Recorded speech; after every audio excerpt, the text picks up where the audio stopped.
ডায়াবেটিসের চিকিৎসা অনেক রকম পদ্ধতি আছে। আমরা আজকে জেনে নেব কোন পদ্ধতিতে চিকিৎসা করলে আপনি সুস্থ হয়ে থাকবেন এবং আপনার ডায়াবেটিসজনিত কারণে অন্যান্য সমস্যাগুলো এড়িয়ে চলা যাবে। প্রথমে বলি, এই ডায়াবেটিসের চিকিৎসা পদ্ধতি জানতে গেলে আমাদেরকে জানতে হবে যে আমাদের দেশে যে প্রধান ডায়াবেটিস অর্থাৎ টাইপ 2 ডায়াবেটিস সেটা কেন হয়। আমাদের পেটের পেছন দিকে অগ্নাশয় বলে একটা গ্রন্থি থাকে। অগ্নাশয় থেকে একটা কেমিক্যাল নিঃসরণ হয় যেটাকে আমরা ইনসুলিন বলি। ইনসুলিনের কাজ হচ্ছে আমাদের রক্তে সুগারের মাত্রাটাকে কমিয়ে ফেলা। আমাদের টাইপ 2 ডায়াবেটিসে কী হয়, আমাদের পুরোপুরি কিন্তু ইনসুলিন নিঃসরণ বন্ধ হয় না। হয়তো যেখানে 100 ভাগ ইনসুলিন নিঃসরণ হওয়ার কথা সেখানে আমাদের নিঃসরণ হচ্ছে 40 থেকে 50 ভাগ। কিন্তু সেই নিঃসৃত যে হরমোন ইনসুলিন সেটা ঠিক ভালোভাবে কাজ করতে পারছে না, অর্থাৎ যেভাবে কাজ করা উচিত সেভাবে কাজ করতে পারছে না। এর কারণটা কি? এর কারণটা হচ্ছে প্রধানত যে আমাদের শরীরে মেদের আধিক্য, অর্থাৎ আমাদের ওয়েটটা বেশি এবং আমাদের শরীরে চর্বির আধিক্য। এবং এই চর্বির মধ্যে যেটা প্রধান কারণ সেটা হচ্ছে আমাদের পেটের মেদ, অর্থাৎ আমাদের ভুঁড়ি বেড়ে যাওয়া।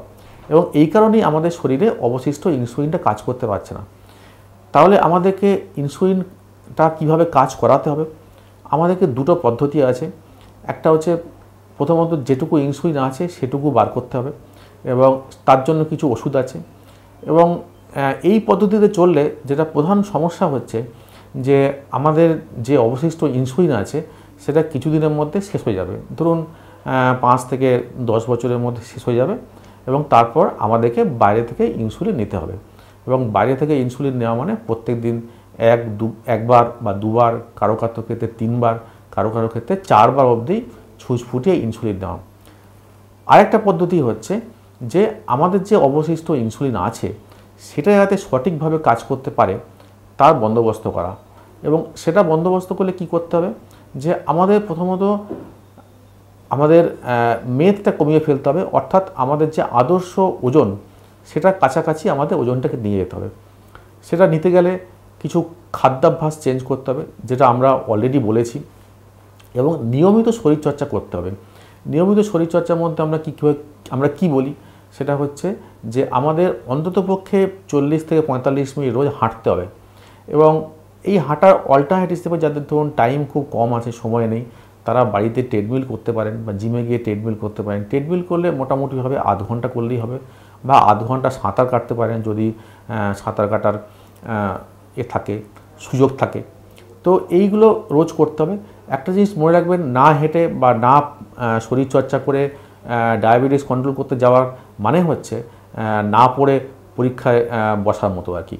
সুতরাং আমাদের প্রথম যেটা করতে হবে, আমাদের ডায়েটটা ঠিকঠাক মেনে চলতে হবে, খাদ্যাভ্যাস ঠিকঠাক মানতে হবে এবং তার সঙ্গে নিয়মিত শরীরচর্চা করতে হবে, যাতে আমাদের শরীরে মেদটা আস্তে আস্তে কমে যায়, বিশেষত পেটের মেদটা।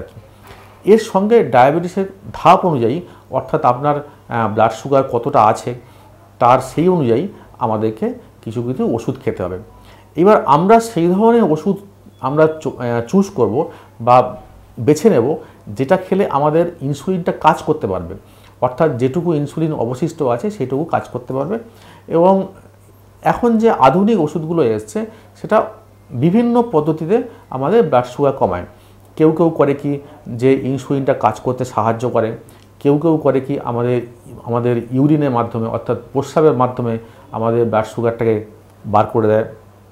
তো এগুলো বিভিন্ন ধরনের ওষুধ আছে। আবার কোনো ওষুধ করে কি আমাদের ইনসুলিনটাকে বার করতে সাহায্য করবে। এটা নির্ভর করছে আপনার কোন স্টেজে আছে, বা যদি আপনি আমাদের পরামর্শ নিয়ে ব্যাপারটা শুরু করেন তাহলে, বা আপনার ডাক্তারের পরামর্শ নিয়ে করেন, সেভাবে ডাক্তার আপনাকে বলে দেবে যে কিভাবে আপনার চিকিৎসাটা শুরু করতে হবে। কিন্তু যেটা করতে হবে সেটা হচ্ছে যে আমাদের প্রথমে দ্বিতীয় পদ্ধতিটা অবলম্বন করতে হবে, অর্থাৎ যেটা আমরা বললাম যে আমাদেরকে খাদ্যাভ্যাস এবং শরীরচর্চার সঙ্গে সেই সমস্ত ওষুধ নির্বাচন করতে হবে যেগুলো আমাদের অবশিষ্ট ইনসুলিনটাকে কাজ করতে সাহায্য করবে। এবং তাহলে কী হবে, আমাদের ইনসুলিনের ওপর নির্ভরশীল হওয়াটা আমরা আস্তে আস্তে কমিয়ে ফেলতে পারবো। যদিও এখন অনেক আধুনিক ইনসুলিন এসছে যেগুলো দিনে একবার নিলেই হয়ে যায়, কিন্তু আমরা যতটা এড়িয়ে চলতে পারি সেটাই আমাদের প্রথম কাজ। সো এটাই হচ্ছে আমাদের ডায়াবেটিসের চিকিৎসার প্রধান পদ্ধতি বা মেন প্রিন্সিপাল বলতে পারেন।